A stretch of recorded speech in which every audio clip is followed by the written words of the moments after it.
beautifuls, this is Aromie here, and welcome back to Animal Lover. So, we have a lead on the witch, the girl. See you tomorrow, guys. Sleep well. Alright, we're taking Edmund. I forgot. I haven't played this game, since the last time I touched it. The guys all gave me a night Michiko in unison, waving their hands and smiling as they did. I began to walk out into the night. It was still early after sunset, so the sky was the dark blue. The color in the sky and the lights above the apartment complex prevented any stars from showing. I took a moment to stare at the sky, and in my hand sighing. You're right. I woke up, so I always feel like I'm waking up when I'm recording. You're right there, Edmund. Edmund said nothing. I never know what to call you when you're like this. Edmund, Hamchop was your original name, I think. But then Edmund was your name more original to that. So just Edmund, I suppose. I guess Edmund is fine. It's weird knowing you're in there somewhere. Like, I know you're intelligent and can kind of understand what I'm saying, but you're still a hamster, really. It's weird. I don't know if he's listening or not. I take a moment to stare up at the moon. It was a waning crescent. I remember learning about the phases of the moon in school. It's not the full Sailor Moon style crescent yet. I love Sailor Moon. It's more like someone had just chopped off half of the moon and then bent it. Alright, I'm talking to myself now. Let's get you home. I say whether he understands me or not. I began walking back to the car, Edmund in my palms. I'm doing my best to push away the scarier thoughts of what's ahead of me. Witches, curses, spying, breaking, entering. I don't think those things right now, because I have a very fragile hamster to get home. So I stopped thinking about that. Them? Then or them? Them. Then, I guess. And I do a pretty good job of it, too. Chapter 10, A Fragile Encounter. So it's a fragile encounter? Huh. I haven't made a lot of decisions. Life has changed a lot. Everything's the same but different. I have 5 new friends and I'm chasing a witch. But I still love animals and I still work at the vet's office. I'm still going back to college when the summer session ends. I've gained more responsibilities, which is fine. And every moment I decide to not run away is a decision in its own right. I'm deciding to wake up and help the boys. But I guess what's gotten to me is everything's changed, but I've changed nothing. Time to wake up. Not now, phone. But I've got something to tell you. Wake up. You can just tell me now. What the hell do you need? Out with it. I don't know. Look, just wake up. Don't start. Don't do it. Sorry, Michiko. If you were sorry, you wouldn't actually... Damn it to hell. My phone. Its ringing pierces my ears, sending a slight tingle down my spine. I'm awake. I'm awake. God, what? It's a phone call. Unknown number. What if it's work calling me in? I really don't want that. Yes? Hello? Chico? Yeah? It's Charlie. I need you to get over here pretty quick.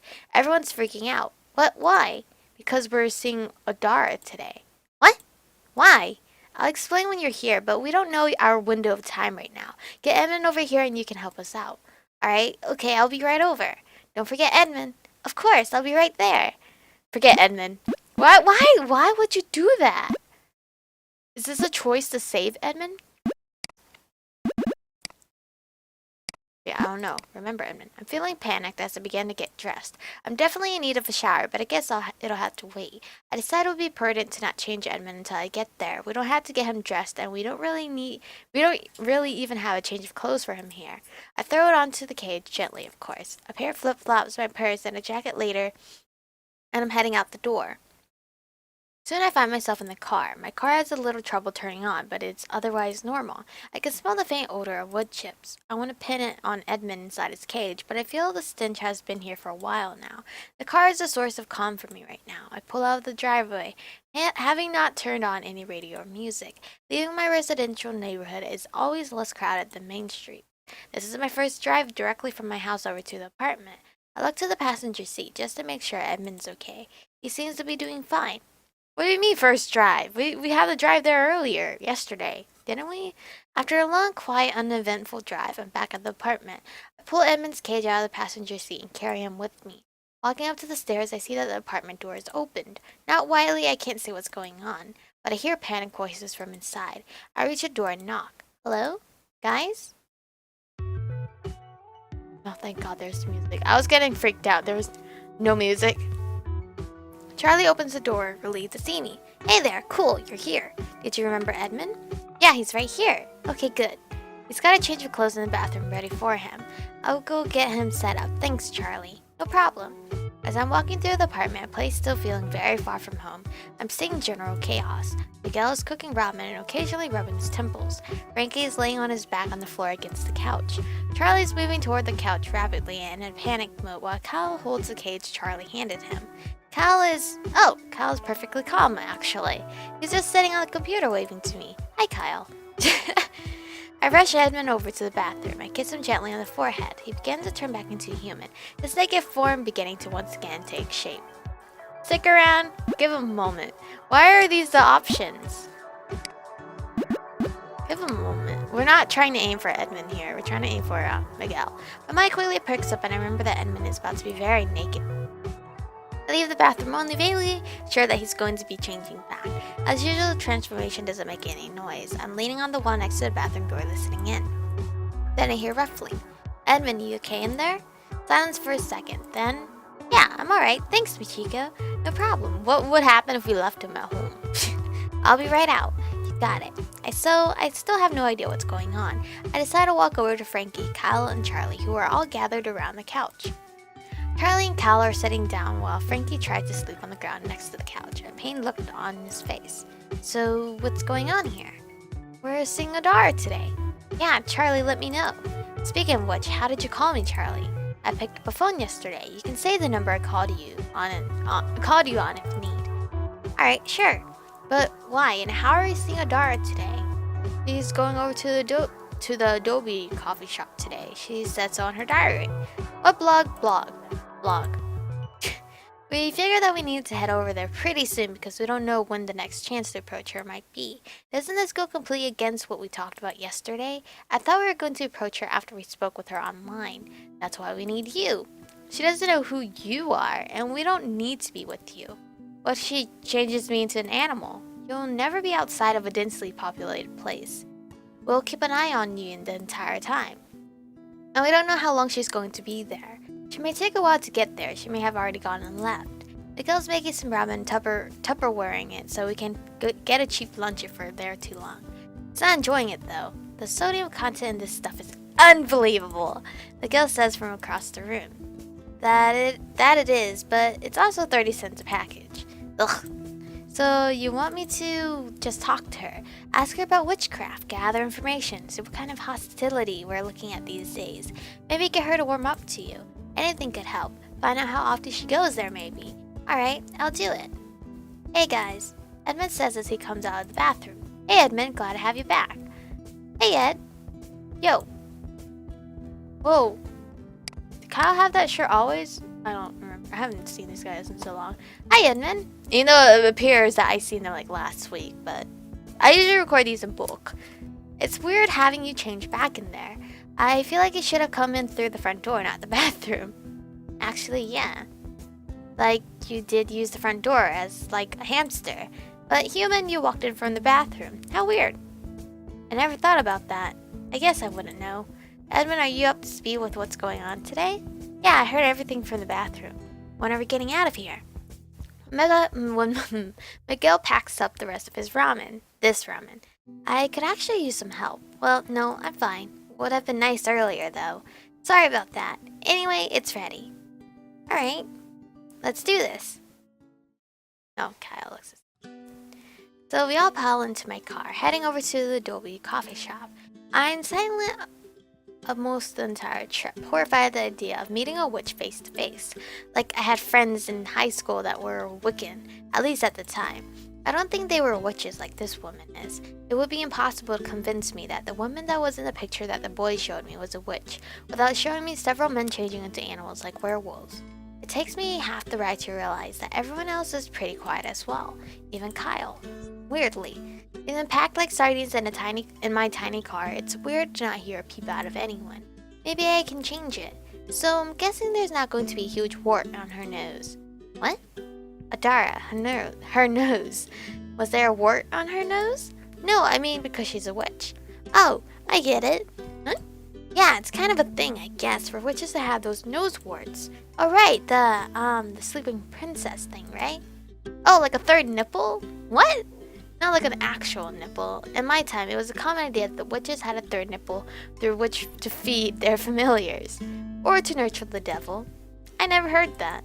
There's an old Disney movie with a witch main villain, and she's got this big honking wart on her nose. But they never really explained it, it was just there. So is that what it was there for? Yeah, come to think of it, that's pretty gross. I never saw any third nipples on her. I thought you said you didn't remember her. I mean, in the pictures, I didn't see anything like that. It could be under her clothes if she has one. Did anyone see her with any familiars? I remember a crow flying by when I was getting cursed, but that might have just been a regular ass crow. Wow. Well, my joke was a complete misfire, but at least they're talking now. I don't know then. There were always a bunch of pigeons around the gym I worked at where she cursed me, but I don't think they were familiars. They were just a bunch of awful pigeons. Kyle? Fuck if I know. Frankie? I didn't see no animals, just birds actually. There were tons of pigeons around the car lot. Edmund, were the pigeons or anything when you saw her? Were there, sorry. I don't remember her. Right. Birds seem to be running theme here. Everyone be on the lookout for stupid birds. He said it like it was a joke, but it was a little creepy. We're here. Oh, jeez. The Adobe Coffee Shop is a small sit-down place that I've never actually been to. I've always meant to go, but it seemed pricey, and I just haven't found that many opportunities to go out for coffee. When I go out with friends, it's food or a movie or the mall or something. Going out of my way to go to just a coffee shop for just coffee has always seemed nice, but it's never been on the agenda. Go figure. As we walk inside, everyone's walking becomes irregular. My eyes scan over the insides but find nothing yet. I hear a faint reminder behind me as we walk in. Remember to act casual. No, I was going to act weird and crazy just to attract attention, Frankie. So, business as usual then. Oh, ha ha ha. Does anyone see her? Not me. Me neither. Me either, sorry. I also don't see her. We may be too early or late. What now? I guess we wait it out. Maybe have a cup of coffee. I can buy everyone coffee as long as no one's planning on getting a mocha frappuccino or anything. Just like coffee. I can get everyone that. I'd actually like a latte, so I'll pay for myself. Is everyone else okay with coffee? Yep. Sounds great, actually. Sure. Water would be fine with me. Awesome, let's get in line. My head is still darting around the room just in case there's a head of black hair that I'm missing as we fumble into line. Still nothing. I'm horrified by everything that could happen here. What if she's here? What if she saw us? She's a witch. She can do anything. What if she found us already, is in hiding, and then is just waiting to expose us and cast horrible spells on us? It's a scary thought. I walk up to the counter and get a latte for refreshingly about the same price as the ones bigger at coffee chains. I sit down at one of the bigger tables. Everyone's taking turns moving their heads toward the door to see anyone coming in. We're waiting for Edmund to fill his coffee with sugar and cream at the counter, however. 3 packets of sugar later when we're all sat down. I really don't see anyone. Me neither. How did you guys find out she'd be coming here anyway? Said so on her blog. She said she was feeling stuffy at home and needed to head over here. And that was today? Yes, I checked myself. Miguel saw it first and I confirmed it. So what's the plan if she gets here? We send you over to talk to her. About what? Her blog. Tell her you're curious about Wicca, or that you're a fan of her blog. Learn more about her. Wait, and then? Then tell us everything you learned. I think a good angle to take would be, I guess, wondering how Wicca works, or what it entails. Does it have to be Michiko who talks to her? What? Wait, huh? I'm not suggesting that Charlie goes, who she saw last year, or that Miguel goes, but I mean, what are you getting at? I'm just saying that we're putting Michiko into danger by sending her to talk to Adara. Oh, Frankie, you're so sweet! Which is true. Let me talk to her. Why? Because I'd really like to. What? Yeah, what are you talking about? Look, I'm still feeling pretty terrible about what happened with Adara and I. I wish it had never happened, I really do. I feel so bad for him because he seems like a really mama lover boy, like the country kind of guy. And, oh, he's just so sweet. And what, you're going to apologize? You'll get us all killed that way. No, I wasn't going to apologize. I don't even think she'll recognize me. My hair's all different now, my eye color changed. I kind of just want to know if it's possible to just talk to her, like people. That is an incredibly bad idea. Worse than putting Michiko in danger. Much worse. What happens if she asks you about her blog? She says something about the internet and you just stumble around it like an idiot. Or you say something that's really 1950 to a really 2010s kind of girl. What do you mean by that? Never mind. I just think it's a bad idea. Look, I just feel uncomfortable sending a girl out in the line of fire for us. That's actually what Kyle was talking about. That's very 1950s talking. Doesn't matter that she's a girl. We need her right now. Well, I agree with Frankie. It doesn't matter that Michiko is a girl. She saved us, and we're about to put her in danger. But we need her. You're talking as if we have a choice. We can't afford to have Frankie botch it up. Guys, she just walked in. And then silence. Everyone can't help but look. There she is in person. Ooh, yeah, she looks like a witch now. Holy shit. What is she wearing on her neck? Or is that a clip on her thing? Just walking into a coffee shop, laptop under her arm. She's unassuming. Just a person. Just a person? If I saw this, I wouldn't think just a person. Like, she is dressed to stand out from the normal crowd. I could walk past her on the street and think nothing of it. Psh! Yeah, main character, that's you, but that's not me. Very skinny, she's beautiful. Not extremely beautiful, but simply beautiful. Perhaps naturally beautiful, whereas the others may be quick to remind me unnaturally beautiful. Guys, don't stare. My head darts back to the table we're at, looking deep into the creamy white and brown of my latte. My heart is pumping a mile a minute, equal parts of thrilled and afraid. Okay, we have got to decide this right now. Is Michiko going to go talk to her, or is Frankie? You know my thoughts on it. Mine too. I'd feel much safer if Michiko did it. 2. This isn't a choice, Michiko. We need you to do this. That's 3-2. That's bull. So we're going to elect someone to throw themselves in the line of fire? Jeez. Ugh, Frankie, you're making this hard on me. Michiko, we need you to do this. Please.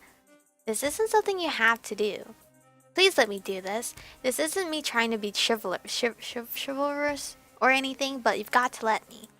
Well, I'm gonna go by myself because I don't want Frankie to do it. Let me talk to her. I'll do it. Chico, please don't. Thank you, Charlie says thanking me. I want to. It's why I'm here. It's too big of a risk for anyone else to do. If you insist, it's a bad idea. I know it's a bad idea, and you're really sweet to offer, Frankie, but this is important and big. I'm the most qualified to make that happen. But you've done enough for us. Frankie, what the hell are you doing?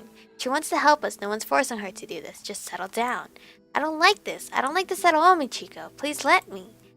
Frankie, please stop. Look, you guys can call me crazy all you want, but this isn't right. I know how different the new year is supposed to be, but it's not okay to just send a woman out without protection. It's our job to do everything we can before we resort to that. It's not fair to her. Not fair to assume that she can't protect herself. Well, I understand where Frankie's coming from. He's such a gentleman, but I don't want him in trouble. She can't. None of us could. We all lost friends and family doing this exact thing. Charlie, you begged her to do this. It's not right. Frankie, she's one of us. She can make her own decisions. But we know better. We know what it did to us. I'll never see my mom again because of that, of what this woman did to us. Edmund lost his family. Kyle lost his family. To be fair, I'm pretty cool with losing my family. Whatever. This isn't right, and I'm sickened that I'm the only one trying to stop it. Chico can protect us better than you can, but we can protect her. Is it crying? Is that tears? Oh my god, Frankie! Let's just go home. Call this one a wasted opportunity if you're opposed to me going. Chico has volunteered to go. You begged her. Of course she's going to say yes because you made her think she doesn't have a choice. You begged a young girl to go out and throw herself into real actual danger for you. Hell, she might be more scared of saying no to you than she is of Adara. Frankie, hold on. I can make my own decisions. He's crying! Oh, Frankie! I could have said no to Charlie if I wanted to, but Ichigo, this isn't your fight. It was ours from the beginning. It's my fight now. It's not. Michiko, you're a young girl. You can avoid this. You don't have to step up to this plate. Does no one realize he's crying? I'm really... Oh. Frankie, stop talking.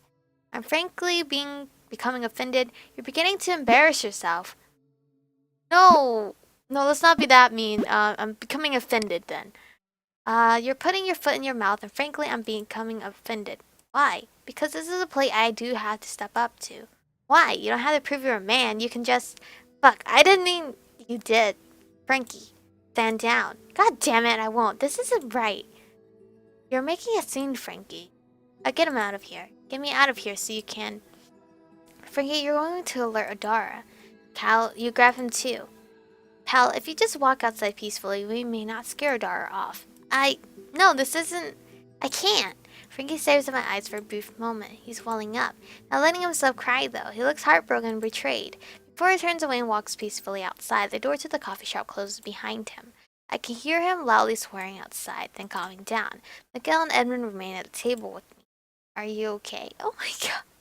I'm dying inside. Yeah, I'm good. No, I'm not. That was intense. I hope he didn't offend you. He's just scared. I'm scared too. But you're honest about it. Doesn't matter. I feel like it's a decent thing to do when someone else is scared is to not demand too much of them, at least until afterward. Maybe I won't make him out himself as being afraid in front of a bunch of his friends just once. He won't get it so easy next time. You still don't have to do this. I want to. All right. Whenever you're ready. I'm ready. Here we go. For Frankie. I get up from my seat and start heading over toward Adara. I notice a small pendant around her neck. It looks ornate and meaningful. Here we go. Hi there. Shit, too enthusiastic. Hello? I really like your pendant. You mean this one? Yeah, I wanted to ask where you got it. I made it. Really? Are you a metal worker? Kind of. It's a Wiccan symbol. Oh, Wicca! I say again too enthusiastically. I just started following a Wicca blog online hoping to learn more. Really? Yeah, it's called No Gods, Only Queens. I haven't been following it for very long. I'm Adara. I run that blog. What? No way. I posted that I was going to be here. Online. Funny. Shit. Oh shit. Abort. She's caught on. When? Just about an hour or two ago. Oh, I didn't get that. I've been at work until now. Huh. I might save this one yet. Got off work at 10 a.m. Fuck. I never see you around here, and I'm around here a lot. Wait, I have an idea. I'm sorry. I knew you were going to be here. I just started following you online. I thought you were really cool, and I don't talk to people a lot, and I've been feeling pretty lonely. I didn't mean to make things awkward. I get weird in social situations, so I wanted to try talking to you. Well, that makes sense. Just try not to lie to people. Would you like to sit down? If you don't mind, don't fucking curse me. Sure, go ahead. What did you want to ask me? I'm an open book. God. Oh, good. She's talking now. I think I say this one, I really do. No, wait, I don't. I don't want to jinx it. Well, I've been feeling really lost lately, and I have heard a lot about Wicca, and I'm curious about it. And you seem really cool and confident, so I wanted to know what you thought. I don't know. Surprisingly, this doesn't happen a lot. People approach me like this. You really want to hear about it? Yeah, I do. Alright. Then, I guess you could say it's a lot of reading. Like, I talk to a lot of modern Wiccans, and a lot of them talk about their feelings, and then they cast spells and stuff, and then they just let the wind of fate or whatever decide what it will. I don't actually agree with that. I think it represents as a mostly female religion from what I've seen. A disturbing trend towards submissiveness. I've seen women in white gowns like they're in fucking Salim?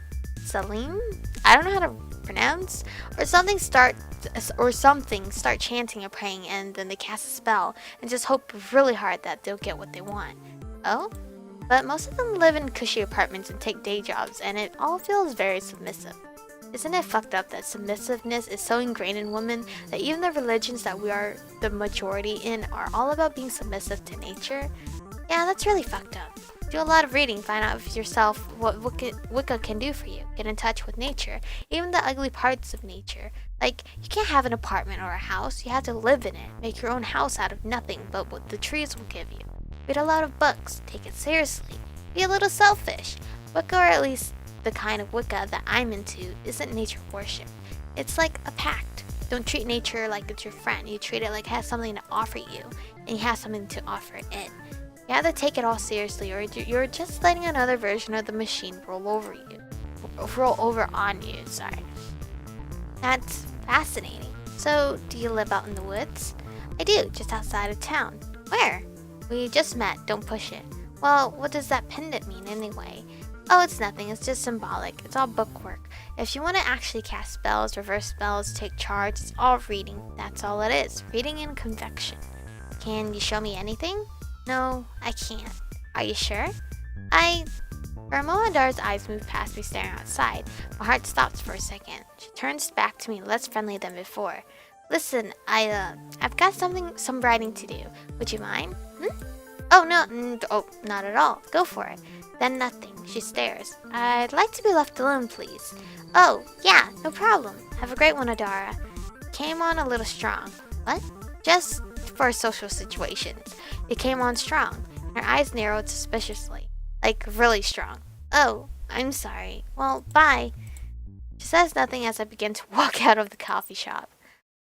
The guys are waiting outside. Everyone's a little quiet. Kyle's smoking. Charlie's sitting down staring at the sky. But Ed and Miguel are consoling Frankie. They're leaning against a set of bars next to him. Hey, Michiko. Frankie turns around to see me. Charlie turns toward me and stands up. Chico. Hey, Frankie. How did it go?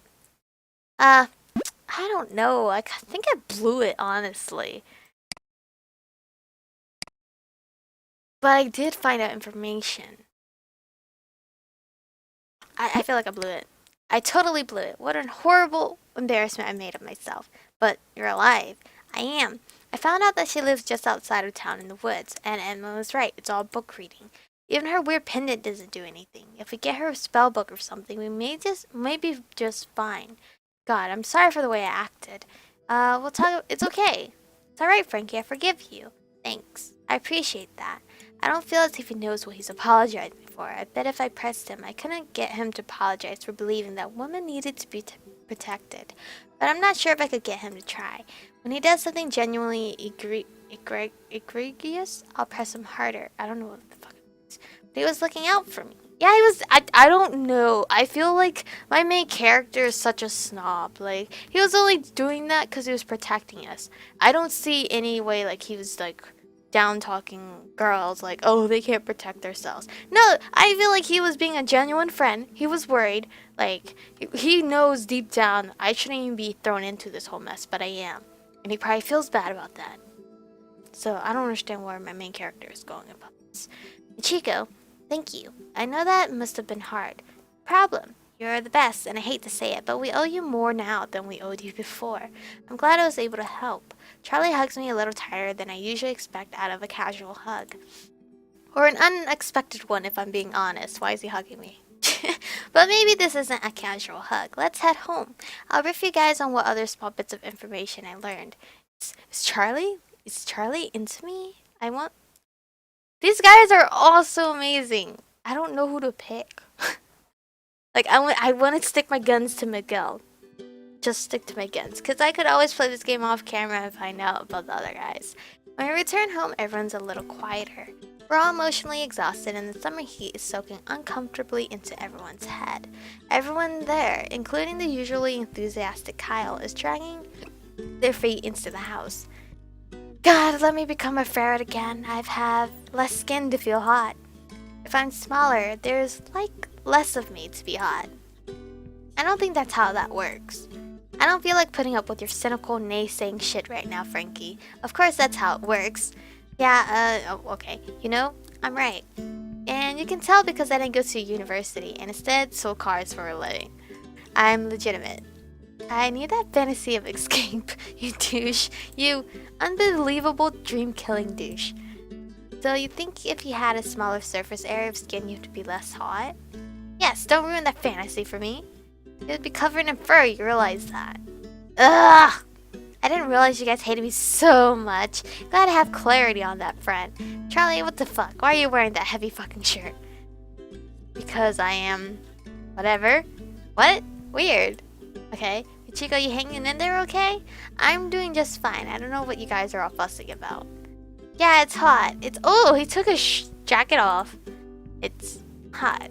Firstly, I'm more exhausted from, you know, Adara and all that. Rather than heat, I mean like instead of heat. You know what I mean? I guess the heat's pretty bad. What the fuck are they talking about? Anyone want... Anyone want food? Chilled ramen. What? Ramen's too hot, but it sounds good and it's cheap. Chilled ramen. Fuck it. That sounds pretty gross. That sounds like what someone who's had option for food all his life would say. Oh, look at this fancy schmancy over here having hot ramen. What the hell? Anyway, this is where we're gonna stop for today. I hope you guys are enjoying this. I really love this game. I didn't think I would be too into it because I was kind of skeptical because I'm not used to games like this. But it is quite interesting. I really like it. These guys, all their personalities are so beautiful. You can't. If this was reality, I wouldn't be able to date any of these guys because they're just too amazing. They're too amazing. They had to be my friend. They're just all my friends. I'll eventually find a boyfriend elsewhere, but I had to stay in this group. Fuck it. They're too good to be boyfriend material. Anyway, thank you guys for watching. Stay beautiful, and I'll catch you guys in the next one.